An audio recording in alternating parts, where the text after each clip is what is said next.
Okay, I do like to start with just a brief introduction with Career Innovations. I'm Bridget Baggett, the founder of Career Innovations. We are an executive search firm which was launched in 2007. We're a referral-based firm, and a referral-based firm pretty much primarily gets all our candidates through direct referrals. So we do a lot of networking, a lot of reaching out to organizations and employers directly to find a lot of our leads and a lot of our candidates. If this is your first time doing a go-to webinar or workshop, you can ask questions one of two ways. Depending on how you logged in, you can raise your hand and I can unmute your mic and you can verbally ask your question, or you can type your question in the question bar that's actually on the right or left hand side of your desktop or on your screen. You can actually type it in the chat box. You can type it anytime throughout the session. I will try to get to it as soon as possible after closing with the questions that we previously received. And that way you won't forget your question if it's something that you thought of while we're actually going through that particular topic. So a little bit about me. I'm a headhunter. Again, I'm staffing and recruiting. We use unconventional methods. We're very innovative. And my passion is organizational change. I really, truly believe an organizational culture starts with the company's core values. It's the foundation for attracting and retaining top talent. Some of the services that we do offer, in addition to the training session that you're attending now, we also do compensation benchmarking, referral and retention workshops, as well as staffing and recruiting. One of my quotes that I really like is, I cannot teach anybody anything, I can only make them think. And this kind of like with anything that I do or anything that I present, again, these aren't 100% guaranteed solutions. These are just to get you to think outside the box and implement some things that you might not be currently doing. On the agenda, let's take a look. The 3 questions that were asked prior to the workshop is, how do I look good on a resume with no experience? One was, how do I go about job hunting? And the last one is, how do I change careers from retail management or manager to a financial analyst or other areas of finance? It sounds like the job seeker said that they had minimal experience in their actual field despite their degree. So I guess they have minimal experience in the career they're trying to actually transfer to. And again, I just put as just a reminder, make sure you submit your questions prior to the workshop. That way we can have a full session of questions that need to be answered. And as you can see on the other page, most of these questions directly are going to apply to just planning, organizing, and executing that plan. And we're going to go into that as well and how you can go about doing that. The first question about looking good on a resume. And I want to touch base on that because if anyone on the line has ever been to our website, that's one of the things that we do. We do resume writing. And our resumes are, I think, very over the top. We even have some creative resumes if anyone checked that out as well. And I'm not saying that to get you to go to the website. I'm actually saying that because everyone wants to look good on their resume. Everyone wants to be that shining star. Everyone wants to be the superstar, but in reality, everyone is not. You know, let's just put it out there. And employers know that everything that's glittered, it just ain't gold. You know, and that's just the whole saying, everything that glitters isn't gold.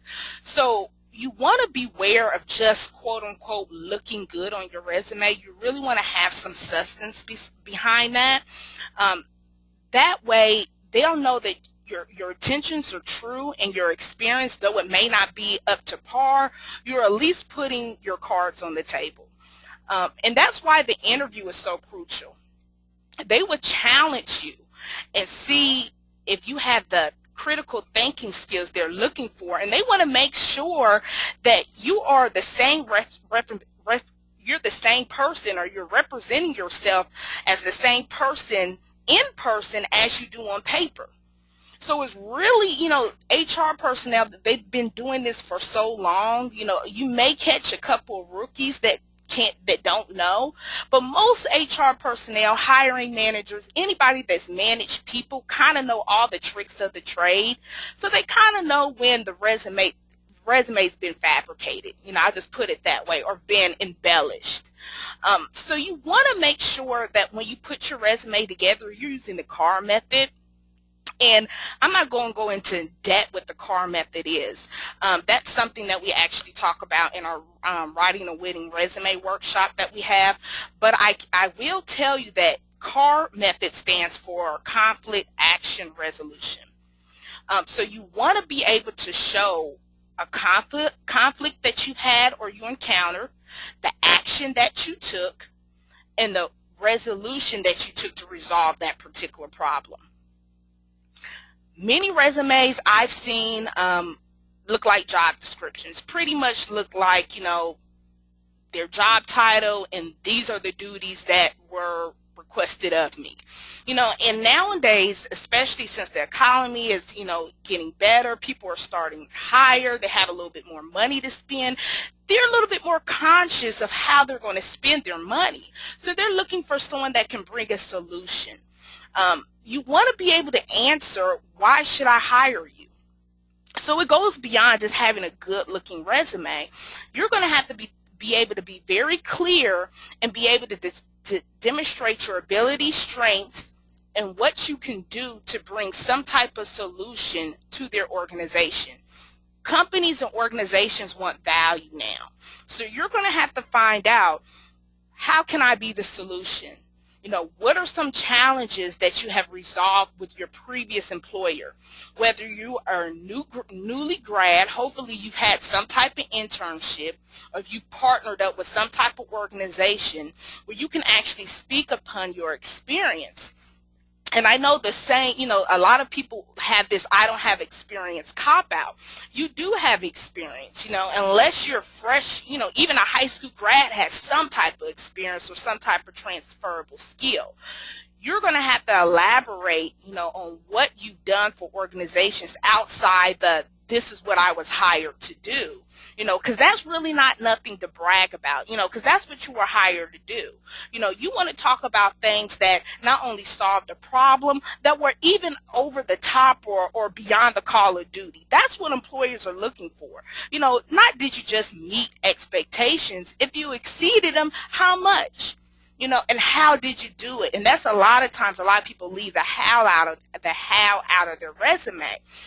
They'll say they increased sales by XYZ, but they really don't elaborate on the how. And a lot of employers, anybody can pull a number out the air. What makes that number real is that you can talk about, this is how I did it. This is the process I implemented. This is the technique I use. This is the training I received to actually meet that goal or exceed that goal. So you definitely want to be a solution, and you want to have some type of plan of action. A lot of people are kind of just winging it now when I'm out there looking for jobs. And what I mean by winging it is kind of, I'm just applying for things that I think I can do or I've done in the past, and there's really no type of plan of action that they are following. And when I say put together a plan of action, to be a little bit more specific, some people use the 30, 60, 90-day plan. And if anyone checked out my past workshops, I kind of think the 30, 60, 90-day plan is unrealistic. And I've said it before, and I'm saying it now. I really ask the candidate and the employer, what can a new hire really accomplish in the first 30 days of employment? What can they do that's going to leave a lasting impact other than get on payroll and complete out, the pre-hire paperwork? So I really don't think, being able to put together a realistic plan and be able to execute it in 30 or 60 days, that's just something you can't do. So I really talk about a 3, 6, 9 month plan. 3 months is usually when you're out of that 30-day period, that 90-day probationary period. Most employers have that 90-day, just to make sure you're on track. You kind of absorb the corporate culture. Then you have your 6-month plan, which is that by this time you should be getting the hang of the position. Not only getting the hang, you should actually be doing something that's, showing that you're on the right track with the position you were hired to do. And by the 9th month, there definitely should be some type of results shown. So that's why I think the 3, 6, 9 month plan is a little bit more realistic than trying to put together the 30, 60, 90-day plan. And what you can do to put together a 3, 6, 9-day plan for an employer that say, hey, that you're interviewing, you want to look for a problem that they're currently looking to resolve. And the problem is usually the position that you're interviewing for. Say if you're hiring, if you're interviewing and they're hiring for like a marketing position, it must be some type of product or service that you're going to be marketing. You want to do research and you want to uncover any potential problems in the position that you're being hired for, that you can put together a plan that will have some type of quick and accurate execution of solutions. So I said marketing. It can even be IT, even if you're being hired for a support role.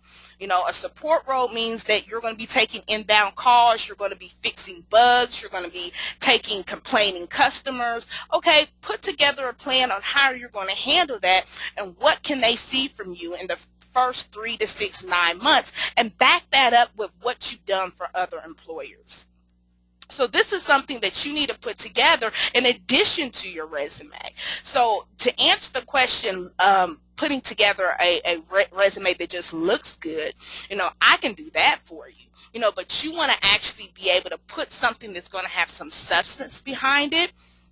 Or you want to be able to put something that's going to be able to solve a problem. And the way you do that is, again, being able to answer the why should I hire you? And you want to find out how and what am I doing now, or what have I done in the past can be a solution for this potential company I'm trying to get hired with.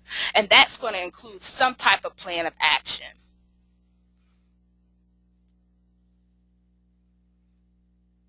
Next one is how to go about job hunting. And this one was a pretty lengthy answer, and I went ahead and put together some of the primary things that you should definitely look at. First thing I put on the calendar, which is the big 3, is your job now, especially if you're unemployed, your job is to find a job right now.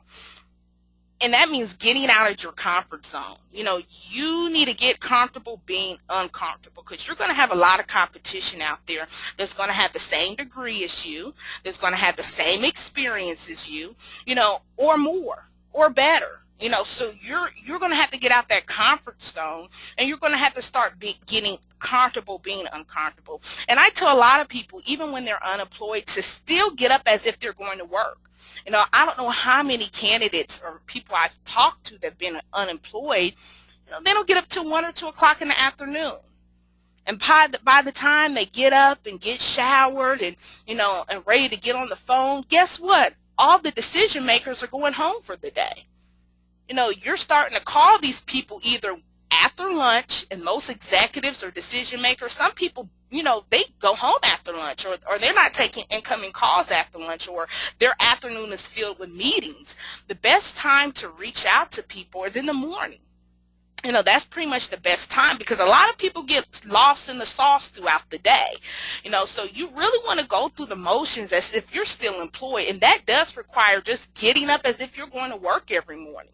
You want to get out that comfort zone, start making cold calls, start reaching out to employers, requesting feedback. And I'm seeing a lot of people don't request for feedback. Even if you get that no, sometimes you want to uncover what held you back. Was it someone that had more experience?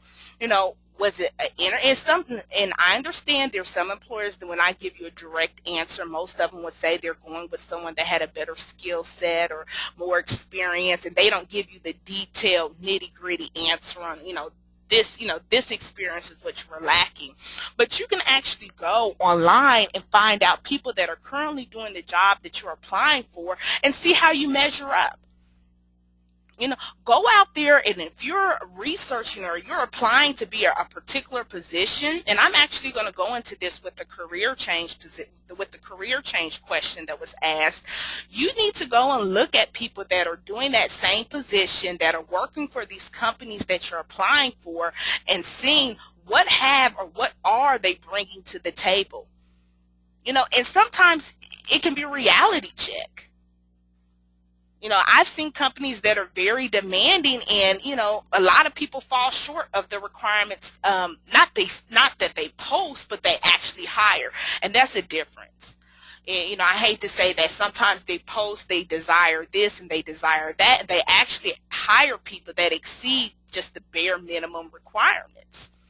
And it's your job to go out there and say, hey, they say that, they want someone that has, they desire this certification. It's not required. But if you go online and see that everyone in that position has that certification, more likely, they're going to hire someone that has that certification, even though they might, even though they say they just quote unquote prefer it.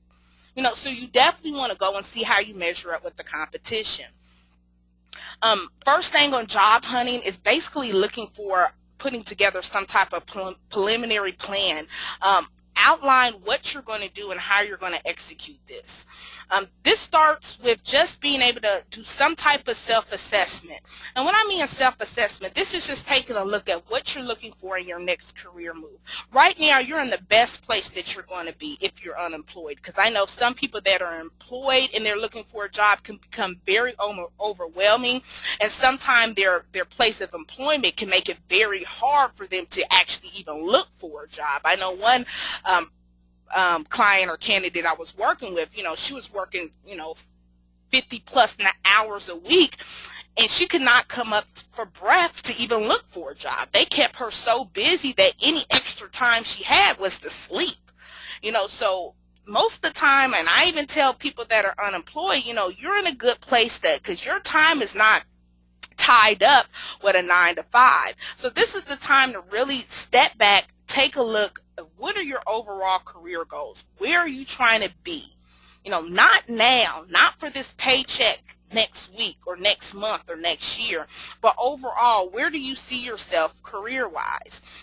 Look at the organizations that are going to align with your values, your flexibility. If you work for a job that they never gave you time off and they were having you work overtime, don't apply to jobs that are requiring this. You're jumping from the frying pan into the fire.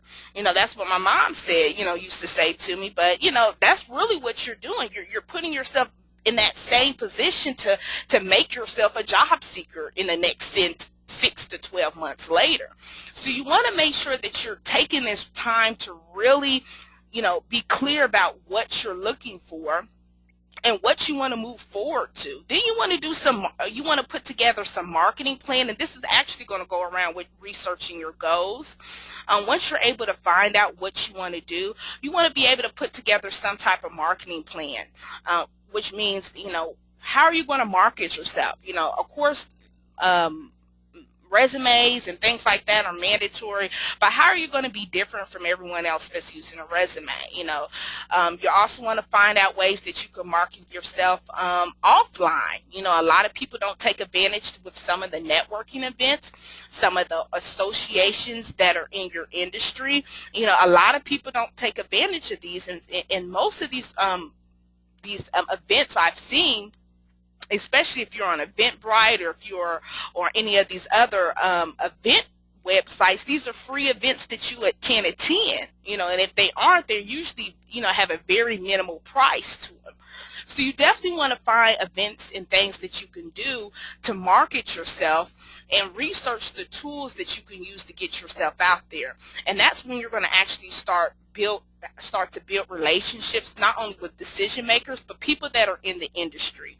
And these are the people that can give you insight on who to talk to, who to apply to, when to apply, and can kind of be, your eyes inside the industry when jobs open up. So you're not solely depending on those job boards. And that's what a lot of people are now doing. They're depending solely on when HR or these hiring managers post jobs. And I can tell you, and I know you've heard it before, that there are a lot of jobs that never even make the job board. They're even referral, like us, we're a referral-based firm. We get a lot of jobs just off of referrals. So you want to make sure you're putting yourself in a position to build relationships to get some type of inside scoop on these positions. And again, you want to make sure that you're selling some type of solution when you do start to link up, as well as closing the deal, following up, and feedback. And following up is a big thing.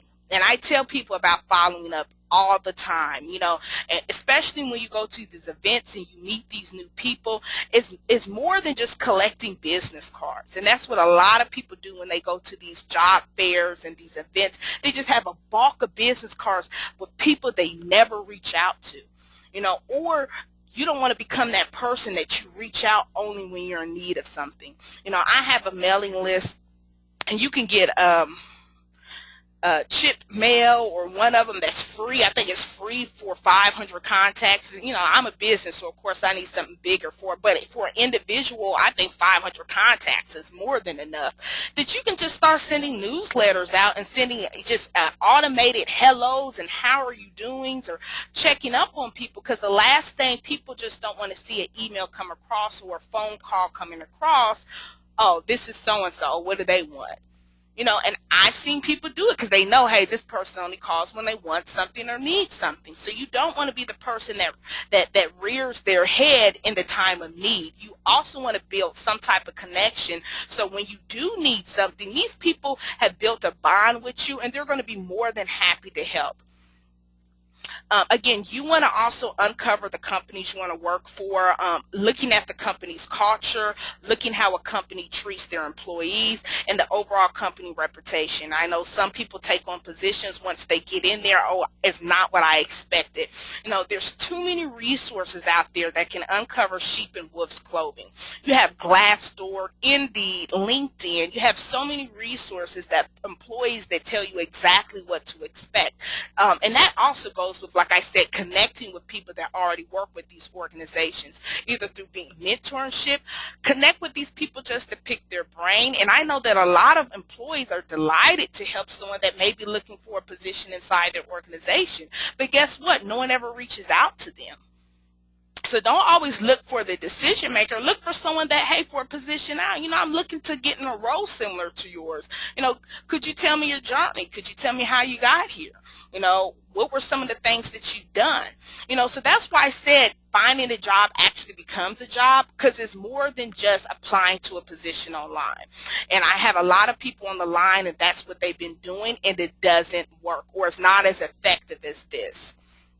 And when you develop your strategy, when you put your strategy in place, you want to make sure that you're also putting, and I used to say 5 P's, I think the 4 P's or 5 P's now, they put an extra P on there. And that's just basically positioning yourself, making sure there's a position in the market that you can actually be able to have. And you also want to make sure that you're positioning yourself not only to be available, but to market yourself, and be open to someone reaching out to you. And I know that when I go to on LinkedIn, a lot of people don't even have LinkedIn profiles.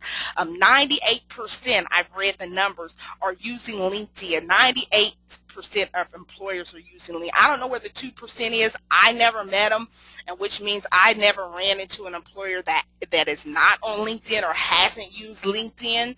So again, the 2% is out there, but I know the numbers are now is 98% of employers are using LinkedIn to either find candidates or to at least check on the candidates that they're interviewing. So you want to make sure that you're having a LinkedIn profile in place so employers can definitely reach out to you.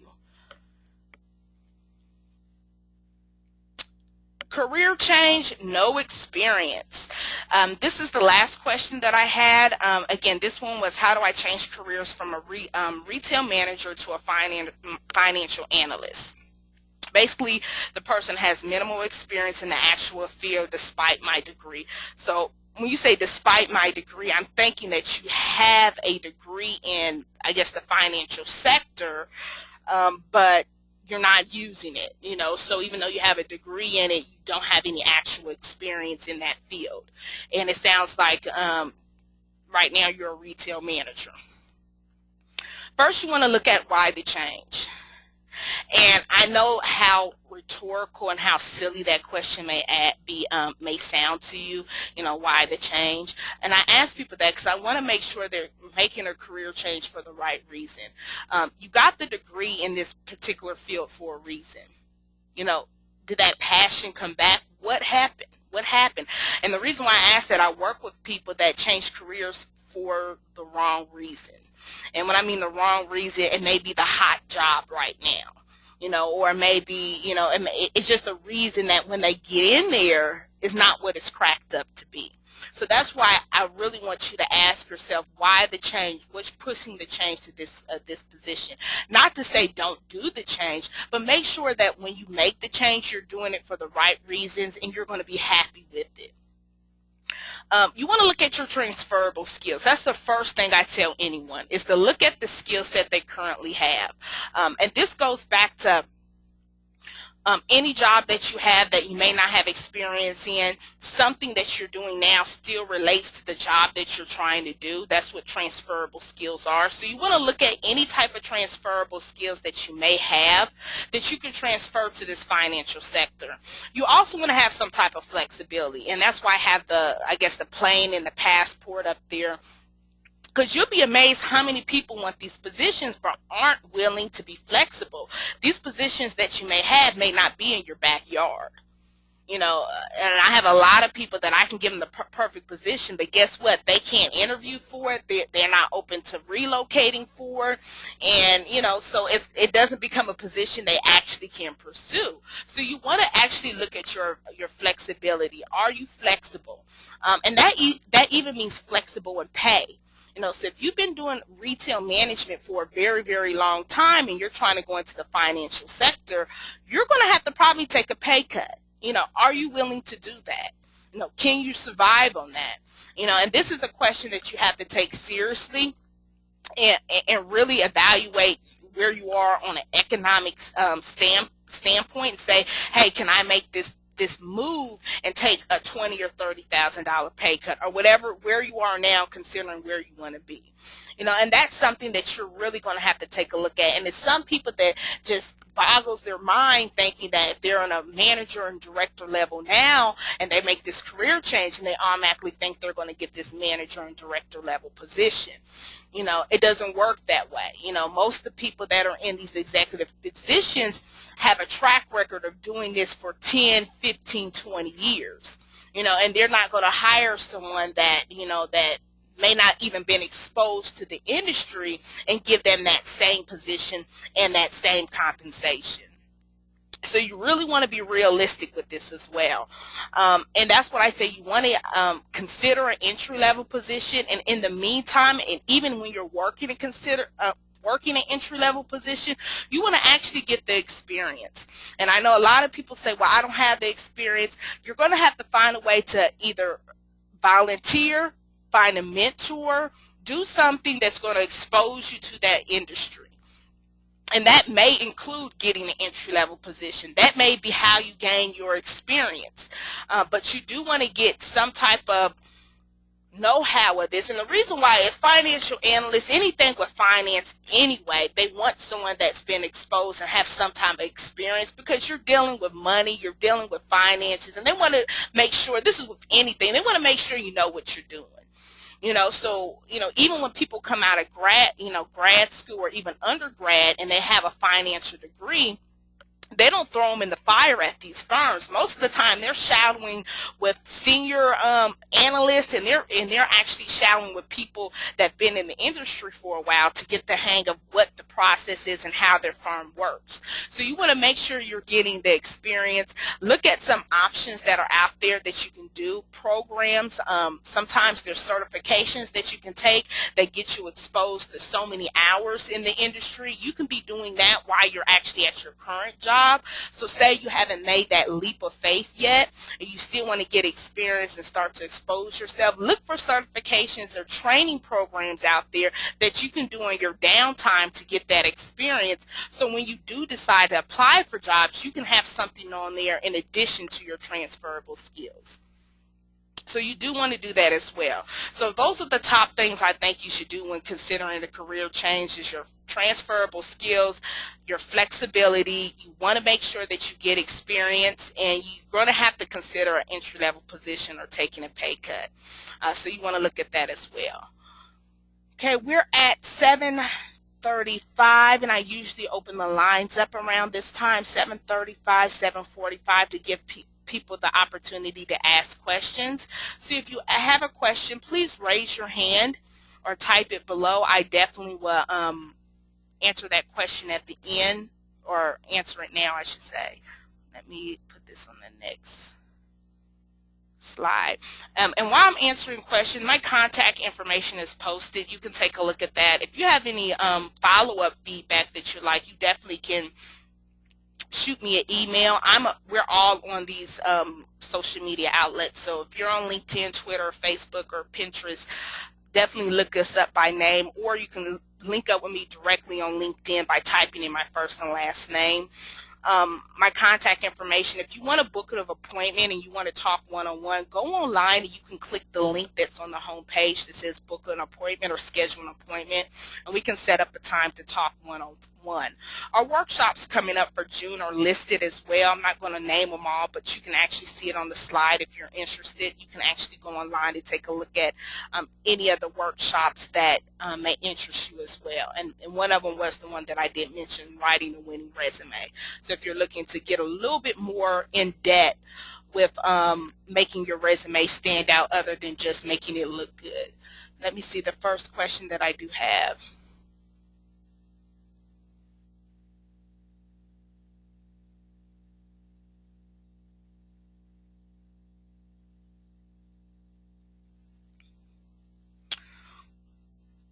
Okay, I had someone that asked a question and I think they left, so I will address that one last, because I think they left. The one question I do have, the internet is probably the least effective job searching approach. Where do you look?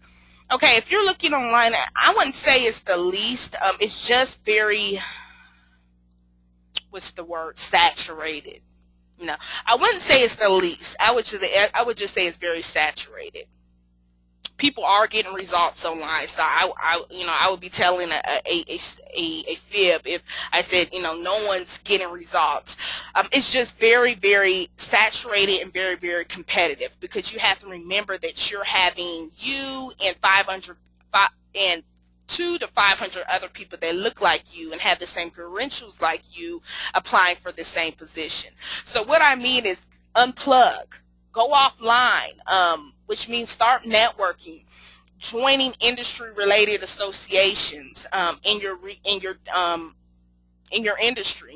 For me, for instance, I'm human resources. My industry is SHRM, Society of Human Resource Management. So you want to actually get out there and just start shaking hands, introducing yourself, and networking, and that way, then you can use the internet to connect, and then you can use the technology to connect with the people that you've already put a face with a name. It makes it a little bit more genuine, and the thing is, technology has made it so numb. You can get an email from someone and not even reply. Think about that. You can get an email and not even reply. But if someone spoke to you, you didn't say nothing, that would be considered rude. So we have become so numb by technology now. So when people reach out, or even on LinkedIn, you can request and they won't even acknowledge that you reached out to them. That's rude. So technology has done that. So what I'm saying is that since we've become callous by this, it's best, and I think that it gives you an edge by actually going out and just networking, being involved in your industry, and being looked upon as an expert. And in fact, when you do this, people are going to start reach out to you, and I really do think that once you start to become this leader and you start going out and networking and communicating, and another thing, people also know that you're looking. I know some people that step out and they know and they're aware that they're a job seeker. They start sending them, sending them leads, sending them, hey, reach out to so-and-so. They start sending them leads and people to reach out to. So not to say don't apply online.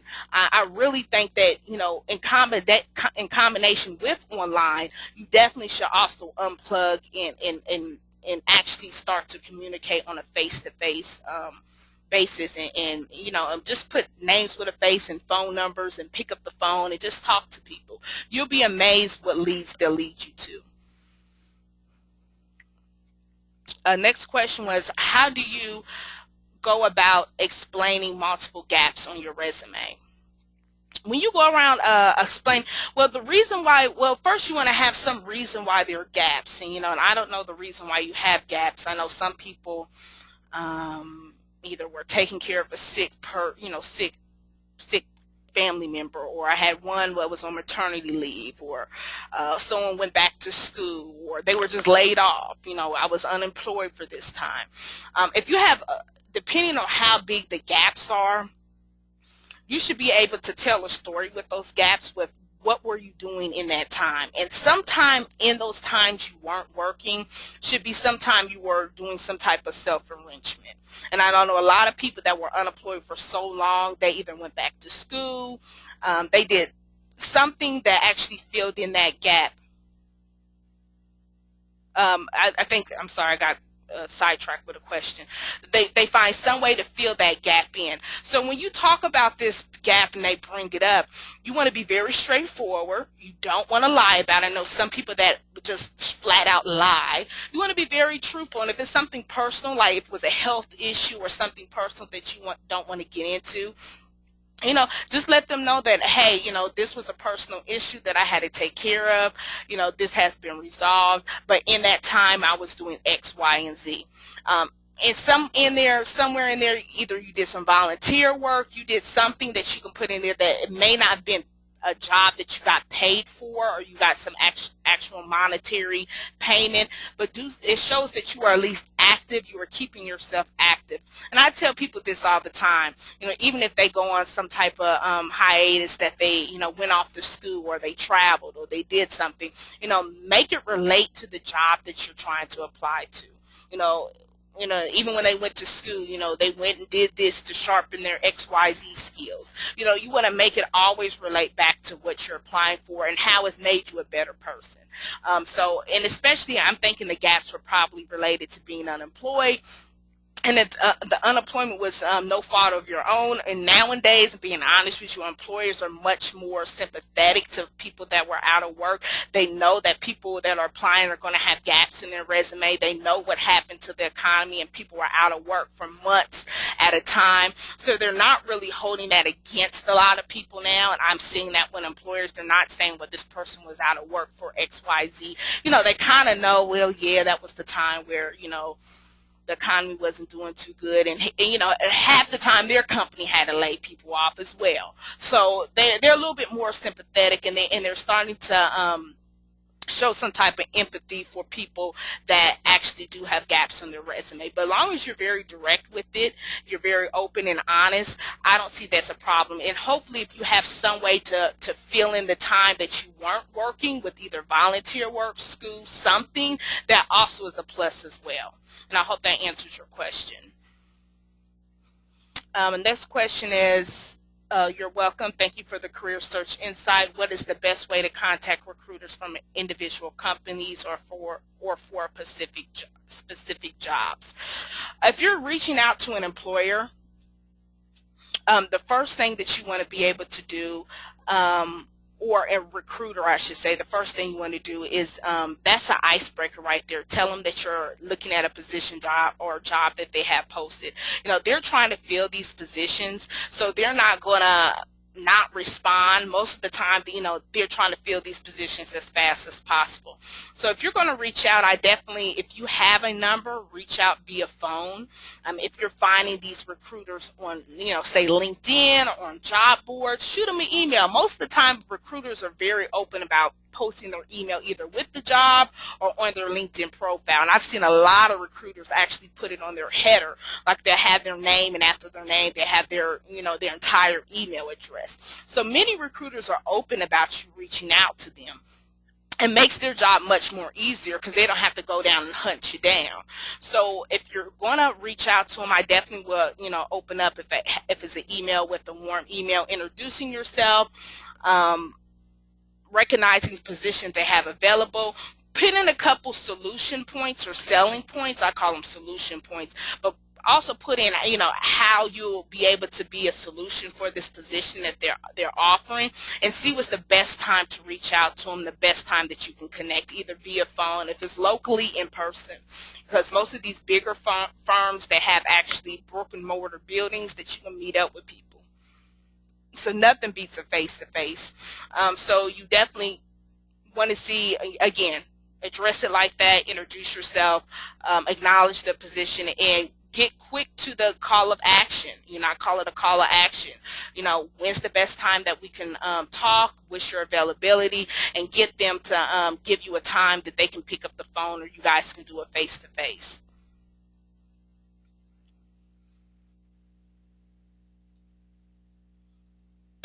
Okay, let's see if I have any other questions right now.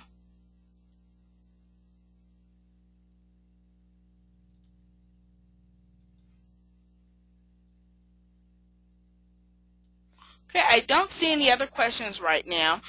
So in general, I see that a lot of people are, seem like they're applying to jobs right now, and I know spoke to a job seeker earlier that asked about the length of time it actually takes for employer to reach out. And I've known people that apply to something in June and won't hear nothing till August. It really depends on the urgency of the position. So don't lose faith or don't lose hope. I know a lot of people get discouraged because they don't hear anything right away. Remember, recruiters and hiring managers are always juggling more than one position.